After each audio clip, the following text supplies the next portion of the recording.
ఓం సాయిరామ్. సాయి భక్తులందరికీ నమస్కారం అండి. సాయినాథుని దయ వల్ల అందరూ సంతోషంగా ఉండాలని చెప్పి బాబాగారి తరపున నేను కూడా కోరుకుంటున్నాను.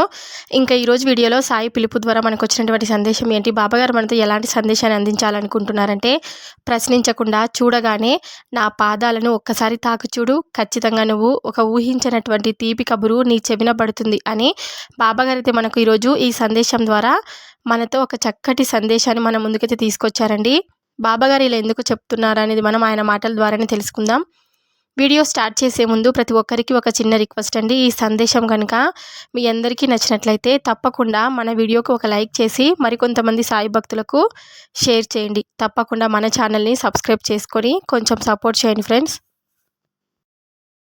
మనం ఎక్కడెక్కడో జ్యోతిష్యం చెప్పించుకొని ఎంతో డబ్బులు ఖర్చు పెట్టుకొని ఎలాంటి ప్రయోజనం లేక మన సమస్యకు పరిష్కారం దొరకక చాలా బాధపడుతూ ఉంటాం కదండి. కానీ శ్రీ షిరిడి సాయిబాబా ఆశీస్సులతో జ్యోతిష్యం చెప్తారనమాట. గురూజీ శివరామరాజు గారు ఉన్నది ఉన్నట్లుగా చెప్తారు. ఫోన్ నెంబర్ వచ్చేసి 9989113230. మీకు ఎలాంటి సమస్య ఉన్నా సరే, అంటే ప్రేమ, పెళ్ళి, ఉద్యోగం, రాజకీయం, విదేశీ ప్రయాణం, ధనం అనేది అసలు నిలకడలేకపోవడం, భార్యాభర్తల మధ్య గొడవలు, ఆస్తి తగాదాలు, అప్పుల బాధలు, ఇలా మీకు ఏ సమస్య ఉన్నా సరే, ఏ సమస్యతో బాధపడుతున్నా సరే, గురువు గారికి మీరు ఒక్క ఫోన్ కాల్ ద్వారా మాత్రమే మీరు సమస్యకు కూడా పరిష్కారం చెప్పించుకోవచ్చు. అంటే మీ ముఖం కానీ, ఫోటో, చేయి, పేరు, వయస్సు, గోత్రం మీరు వాట్సాప్ చేస్తే చాలు, మీకు గురువు గారు మీ సమస్యకు ఖచ్చితంగా పరిష్కారం అనేది చెప్తారండి. ఏదైనా మనం నమ్మి చేస్తే మనకు అంతా మంచి జరుగుతుంది.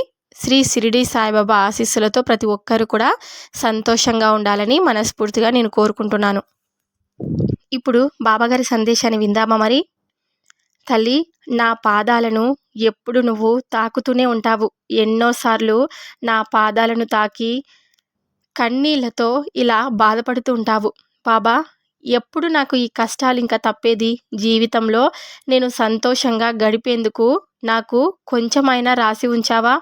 అసలు నాకే ఎందుకు ఇలా జరుగుతుంది?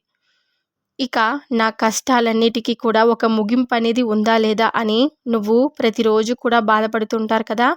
ఇక నీ కష్టాలన్నిటికీ కూడా ఒక మంచి దారి రాబోతుంది. నువ్వు కొత్త జీవితాన్ని అనుభవించబోతున్నావమ్మా. నీలో ఉన్న భయాన్ని వదిలేసి ధైర్యం వెనకాల వెళ్ళు.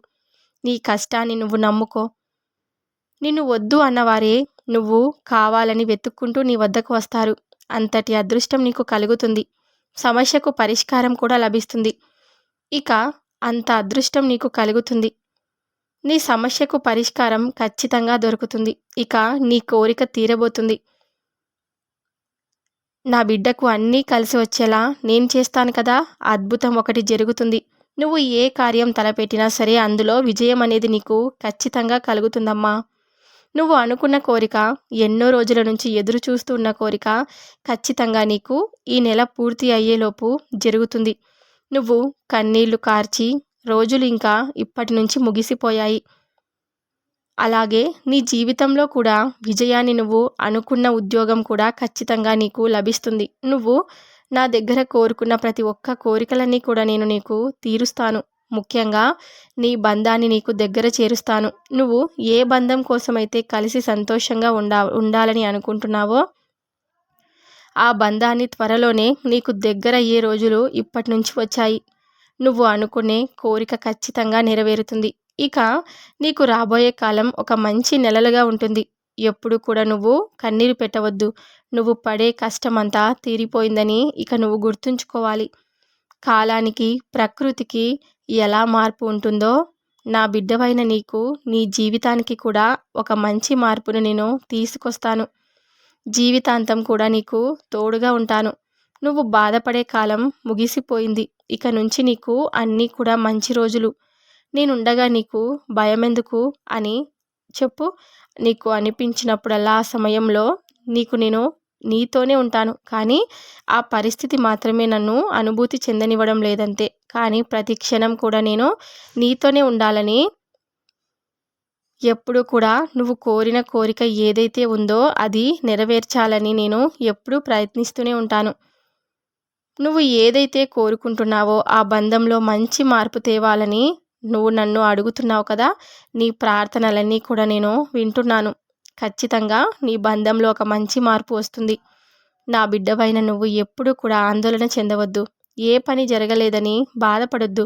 ఈ పని జరగలేదేమో, జరుగుతుందో లేదో, అసలు నాకు ఎందుకు ఇలా జరుగుతుందని నువ్వు ఎప్పుడూ ఆందోళన చెందవద్దు. ఆ ఆందోళన వదిలేసి ధైర్యంగా ముందడుగు వేయి. నేను మీ వెన్నంటే ఉండి మీకు ఎటువంటి ఇబ్బంది లేకుండా మిమ్మల్ని ముందుకు నడిపిస్తాను. బాబాని నమ్మిన వారు ఎప్పటికీ కూడా మోసపోరు. గడిచిన నీ కాలం ఒక్కసారిగా నీ రోజుల్లో ఉందని గుర్తుంచుకో. అనుభవించక ఇన్నాళ్ళు నువ్వు జీవితాన్ని నరకప్రాయం చేసుకున్నావు కదా. ఇప్పటి నుంచి నీకు కష్టాలన్నీ తొలగిపోయి ఒక తీయటి సమయం అనేది నీకు ఆసన్నమైనది. నువ్వు అనుభవించిన సంతోషాల తీయదనం నీకు రెట్టింపు అవుతుంది. నా భక్తుల కష్టాలు నావి. నా బిడ్డల గురించి ఎప్పుడు కూడా నేను ఆలోచిస్తూ ఉంటాను. నా భక్తుల కోరికలనేవి ఎప్పుడు కూడా నేను నెరవేరుస్తూనే ఉంటాను. నువ్వు ఎప్పటికీ కూడా మర్చిపోకు. ప్రతిరోజు కూడా నా ముందు నువ్వు కూర్చొని ఏడుస్తూ దీనంగా, అమాయకంగా, జాలిగా అడుగుతున్న ప్రతి కోరికలన్నీ కూడా నేను తీర్చబోతున్నాను. కొంచెం ఓపికగా ఉండు. శ్రద్ధ సబూరిని అలవరుచుకో. శ్రద్ధ సబూరి మనిషికి చాలా అవసరం కదా. నీకు ఇప్పుడు కష్టం వచ్చింది అంటే కష్టంతో పాటు సంతోషం కూడా ఉంటుందన్న సంగతి నువ్వు ఎప్పటికీ మర్చిపోవద్దు. నువ్వు ఎవరితో అయితే సంతోషంగా ఉంటావో ఆ బంధాన్ని నీకు దగ్గర చేస్తున్నా. నువ్వు ఏ బంధంలో అయితే నువ్వు మంచి మార్పు వచ్చేలాగా నువ్వు కోరుకుంటున్నావో ఆ బంధం నుంచి మంచి మార్పు వచ్చేలా నేను చేస్తాను. నేను ఈ ప్రయత్నంలోనే ఉన్నాననే సంగతి నువ్వు మర్చిపోవద్దు. నిన్ను నిందించిన వారిని అస్సలు నిందించకు. కొంచెం ఓర్చుకో. నీ ఓర్పు నాకు చాలా సంతోషాన్ని ఇస్తుంది. నువ్వు నా నామాన్ని జపించి పక్కకు తప్పుకో. అంతా నేను చూసుకుంటాను. నీ ఓటమిని ఎప్పుడు కూడా నిన్ను గెలిపించేలాగానే ఇప్పటి నుంచి నీకు నేను పోరాడుతూనే ఉంటాను. నీ జీవితం నీకు చాలా పాఠాలను నేర్పుతుంది బిడ్డ. ఓర్పు ఓటమి నెరగదు. సహనంతో సాధ్యం కానిదంటూ ఏమీ లేదు కదా. ఈ రెండు ఉన్నవారు జీవితంలో ఎప్పటికీ ఓడిపోరు. ఇది నిజమైన జీవిత సత్యమని నువ్వు గుర్తుంచుకో. మంచివారి జీవితంలో ఏమి జరిగినా కూడా అది వారి మంచి కోసమే జరుగుతుంది. వారి మంచి కోరే జరుగుతుందనే విషయాన్ని నువ్వు అస్సలు మర్చిపోవద్దు. ప్రపంచంలో ఎవరు కూడా నాకు సహాయపడటం లేదనే భావన నీలో నుంచి తీసేయి. నేను ఉండగా నీకు ఏ బాధ ఉండగా ఈ బాబా ఉండగా నీకు ఏ బాధ వద్దు. నీ బాధ, నీ ప్రతి భయము కూడా నీకు ఒక చిన్న బాధలాగానే కనిపిస్తుంది. అలాగే నీ వెన్నంటే ఉండి నేను ప్రతి క్షణం కూడా మిమ్మల్ని రక్షిస్తూనే ఉంటాను. ఎందుకంటే నేను నీ తండ్రి స్థానంలో, నీ గురువు స్థానంలో నన్ను మీరు నిలబెట్టారు కాబట్టి మీ ప్రతి బాధ్యత నాది. కాబట్టి ఇక బాధ అనేది 100 సంతోషాలతో అది 1000 సంతోషాలు బాధ మొత్తం దూరం అనేది నీకు వెళ్ళిపోతుంది. అందుకే మనం ఆలోచించాలి. ఒకరిని బాధ పెట్టడం క్షణాల్లో పని. అదే సంతోషపెట్టడం అంటే మన తరం కాని పని. అందుకే మనం మాట్లాడే మాటలు కానీ, పనులు కానీ ఇతరులను సంతోషపెట్టకపోయినా బాధపడే విధంగా మాత్రం ఉండకూడదని ఎప్పుడు కూడా నేను చెప్తూనే ఉంటాను. నువ్వు ధనం కోసం ఎంతో ఇబ్బంది పడుతున్నావమ్మా. ఎందుకంటే ఎన్నో అప్పులు అయిపోయి ఆర్థిక సమస్యలతో చాలా ఇబ్బంది పడుతున్నావు. అందుకోసమే సహాయం కోసం నా రూపంలో ఒకరిని మీ ఇంటికి పంపిస్తున్నాను. నీ కుటుంబాన్ని అంతా కూడా సుఖ సంతోషాలతో నింపేయాలని, మీ ఇంట్లో వారందరూ కూడా కలకలలాడుతూ తిరగాలని, నీ మీద అపారమైన దయతో మీ ఇబ్బందులన్నీ కూడా తొలగిపోయి నీ కుటుంబంతో జీవితాంతం నువ్వు సుఖ సంతోషాలతో ఎప్పుడు కూడా ముందుండేలాగా నేను చూస్తాను. అనవసరమైనటువంటి ఆడంబరానికి పోయి ధనాన్ని వృధాగా ఖర్చు మాత్రం పెట్టవద్దు. ముందు నీకు ఏవైతే సమస్యలు ఉన్నాయో అవన్నీ కూడా పరిష్కరించుకో. ఆ తర్వాత నువ్వు ఒక గృహాన్ని నిర్మించుకో. ఆ పైన నీ పిల్లల భవిష్యత్తు కోసం దాచిపెట్టుకో. ఎందుకంటే ఇప్పటి వరకు ధనలక్ష్మి నిన్ను అనుగ్రహించబోతుంది. ఇప్పటి నుంచి నీకు లక్ష్మీదేవి కటాక్షం కలగబోతుంది. అది ఏ విధంగా అని అంటావా? నువ్వు చేస్తున్న వృత్తిలోని ఒక మంచి ఆదాయం అందేలా నేను చేస్తాను. నువ్వు చేసేది చిన్న వ్యాపారమైనా సరే అందులో ఒక మంచి లాభదాయకం వచ్చేలాగా నేను అనుగ్రహిస్తాను. ఎప్పుడు కూడా డబ్బు లేకపోవడం వల్ల కలిగే బాధ రాకుండా ఉండటం చూసుకుంటాను. సక్రమంగా నిర్వర్తించుకుంటూ నీ కుటుంబం అంతా కూడా సుఖ సంతోషాలతో జీవిస్తారు. ఎప్పుడు కూడా సంతోషంగా ఉంటారు. మీకు ఒక శుభవార్తను చెప్పాను కదా. ఎంత సంపాదించినా కూడా కుటుంబం కోసం మాత్రమే ఖర్చు పెడుతున్నావు, లేకుంటే ఇబ్బందులు పడుతున్నావు కదా.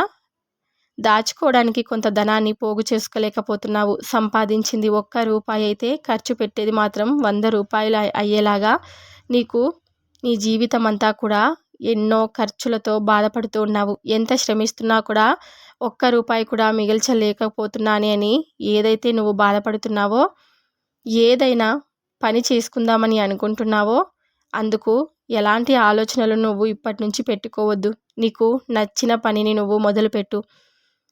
వచ్చిన ఆదాయంతో అంచెలంచెలుగా ఎదిగి నీ జీవితంలో ఎప్పుడూ కూడా సంతోషంగా ఉంటావని నేను నీకు మాటిస్తున్నాను.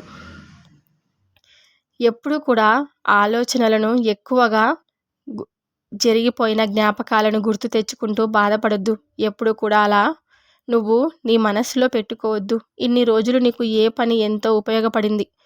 నువ్వు చేస్తున్న ఒక చిన్న లోపమేంటో సవరించడానికి నేను ప్రయత్నిస్తూనే ఉన్నాను. సహకారం నాకు అవసరం కదా. ఎవరికైతే నువ్వు అప్పు తీసుకున్నావో, ఎవరి దగ్గరైతే నువ్వు అప్పు తీసుకొని ఇన్ని రోజులు బాధపడ్డావో వారికి నువ్వు ముందు డబ్బు కట్టేసేయి. డబ్బు కట్టేస్తానని మాట ఇచ్చావు. ఆ డబ్బు అందక నువ్వు ఎంతో బాధపడుతూ ఉన్నావు. ఎంతో మానసిక వేదనకు కుమిలిపోతూ ఉన్నావు. అవును కదా. నీ మనసుకు ప్రశాంతత, ఒక మంచి వార్త చెప్పడానికి నేను వచ్చాను. ఆరోగ్యాన్ని అసలు పాడు చేసుకోకు. నువ్వు ఎవరికైతే ధనం ఇవ్వాలో వారందరికీ కూడా ఇవ్వడానికి నీకు ధనం సమకూరుతుంది. నీకు రావాల్సిన ధనమే నీకు వస్తుంది. ఆ ధనంతో నువ్వు అందరి అప్పులు కూడా తీర్చేస్తావు. నీకు అప్పుల బాధ నుంచి విముక్తి కలుగుతుంది. నీకు ప్రశాంతత చేకూరుతుంది. అందుకు నీ కుటుంబం యొక్క తోడు నీకు ఎంతో ఉంటుంది. ఎప్పుడు కూడా ఆందోళన చెందకుండా ఉండు. నీకు సమయం దగ్గర పడుతుందని కంగారు పడొద్దు. కంగారు పడడం వల్ల ఉపయోగం అంటూ ఏమీ లేదు కదా. నీకు రావాల్సిన ధనమే నీ చేతికి ఖచ్చితంగా అంది మీ అప్పులన్నీ తీరి ఎప్పుడూ కూడా సుఖ సంతోషాలతో ఉంటారని నేను నీకు మాటిస్తున్నాను. అప్పులన్నీ కూడా నీకు తొలగిపోతాయి. నువ్వు ఎంతో బాధపడుతున్నావు కదా. ఆర్థిక పరిస్థితి బాగోలేదని ఇక నుంచి నీకు ఒక వ్యక్తిని నా రూపంలో పంపిస్తున్నాను. నీ వెన్నంటే నీకు ధైర్యాన్ని చెప్తూ నిన్ను అర్థం చేసుకునేటువంటి ఒక మంచి వ్యక్తి నీకు తోడుగా ఉంటారు. అలాగే ఎప్పుడు కూడా అతని సహాయ సహకారాలు నీకు అందిస్తూనే ఉంటారు. జీవితంలో ఎప్పుడు కూడా నువ్వు అంచెలంచెలుగా ఎదిగి జీవితం మొత్తం సంతోషంగా పిల్లా పాపలతో ఉండాలని నేను ఎప్పుడూ కూడా మిమ్మల్ని ఆశీర్వదిస్తూనే ఉంటాను. మీరు ఎప్పుడు కూడా నా చింతన వచ్చి, నా ఆలయానికి వచ్చి ఇలా బాధపడుతూ ఉండకండి. మీరు నా ఆలయానికి వచ్చారంటే నాకు చాలా సంతోషం. ఒకవేళ మీరు రాకపోయినా సరే నేను ఏమీ అనుకోను. ఎందుకంటే ఎన్నో పనుల వలన, ఎన్నో బాధల వలన నువ్వు నా దగ్గరకు రాకపోవచ్చు. కానీ ఎప్పుడు కూడా నేను మీ వెన్నంటే ఉండి మిమ్మల్ని ప్రతి పనిలోనూ గమనిస్తూనే ఉంటాను. మీకు తోడుగా ఉంటాను. జీవితాంతం మీరు నన్ను మర్చిపోయినా పర్లేదు. నేను మిమ్మల్ని ఎప్పటికీ మర్చిపోను. మీరు నన్ను ప్రేమించకపోయినా పర్లేదు. మిమ్మల్ని మాత్రం నేను ఎప్పుడూ కూడా ఇష్టపడుతూనే ఉంటాను. ఎందుకంటే నేను మీ తండ్రి స్థానంలో నన్ను ఉంచారు కాబట్టి, తండ్రి పిల్లల్ని ఎప్పుడు కూడా కోపగించుకున్నా సరే ఎంతో ప్రేమను పంచుతాడు కదా. అలానే నేను కూడా మీరు నా పట్ల ప్రేమ, దయ, జాలి, విశ్వాసం ఇవన్నీ ఏమీ చూపకపోయినా సరే నేను మాత్రం మీ పైన అపారమైన ప్రేమను పొంది ఉంటాను. మీ కష్టాలన్నీ కూడా తొలగించడానికి ఎన్ని బాధలైనా పడి మీ వద్దకు సంతోషాన్ని మాత్రమే పంపించడానికి నేను ప్రయత్నిస్తూనే ఉంటాను. చెడు మార్గంలో ప్రవేశించకుండా నేను కాపాడుతూనే ఉంటాను. ఎప్పుడు కూడా మంచి దారిలోనే మంచి నడవడికను పొందాలని నేను ఎన్నో రకాలుగా మిమ్మల్ని మంచి దారిలో పెట్టాలని ప్రయత్నిస్తూనే ఉంటాను. జీవితాంతం మీరు సంతోషంగా ఉండేందుకే నా అన్నీ కూడా ప్రయత్నాలు. ఇక నుంచి మీరు మీ జీవితంలో ఎప్పుడూ కూడా బాధలు అనేవి పడకుండా ఎప్పుడూ కూడా సంతోషంగా ఉండాలని, ఎప్పుడూ కూడా జీవితాంతం ఎవరిని బాధ పెట్టకుండా మీరు మీ జీవితాన్ని మీరు సంతోషంగా అనుభవించాలని నా ఆశీస్సులు మీకు తెలుపుతున్నాను అని బాబాగారైతే ఈరోజు మనకు ఈ సందేశాన్ని అయితే ఇచ్చారండి. బాబాగారు చెప్పినటువంటి సందేశం మీ అందరికీ నచ్చుంటుందని అనుకుంటున్నాను. నచ్చితే కనుక తప్పకుండా వీడియోకి లైక్ చేసి మరికొంతమందికి షేర్ చేయండి. కొత్తగా మన ఛానల్ని ఎవరైనా చూస్తుంటే కనుక సాయి పిలుపు పక్కన రెడ్ కలర్లో సబ్స్క్రైబ్ అనే బటన్ ఉంటుంది. దాన్ని క్లిక్ చేస్తే పక్కనే ఆల్ అనే గంట సింబల్ కూడా వస్తుంది. దాన్ని కూడా క్లిక్ చేస్తేనే నేను బాబాగారి కొత్త వీడియో ఎప్పుడు పెట్టినా కూడా మీ మొబైల్కి ఫస్ట్ నోటిఫికేషన్ రూపంలో వస్తుందన్నమాట. అప్పుడు బాబాగారి వీడియోని అందరూ చక్కగా వినొచ్చు. వినడమే కాదు, ఇంకొంతమందికి కూడా మీరు తప్పకుండా షేర్ చేయండి. సాయంత్రం బాబాగారి పిలుపు ద్వారా వచ్చే సందేశంతో ప్రతి ఒక్కరం మళ్ళీ కలుద్దాం. అంతవరకు బాబాగారి ఆశీస్సులు అందరి కుటుంబాలపై ఎల్లవేళలా సంతోషంగా ఉండాలని, నా బాబాగారి ఆశీస్సులు మీపై ఉండాలని మనస్ఫూర్తిగా నేను కోరుకుంటున్నాను. సర్వే జనా సుఖినో భవంతు. ఓం సాయిరామ్.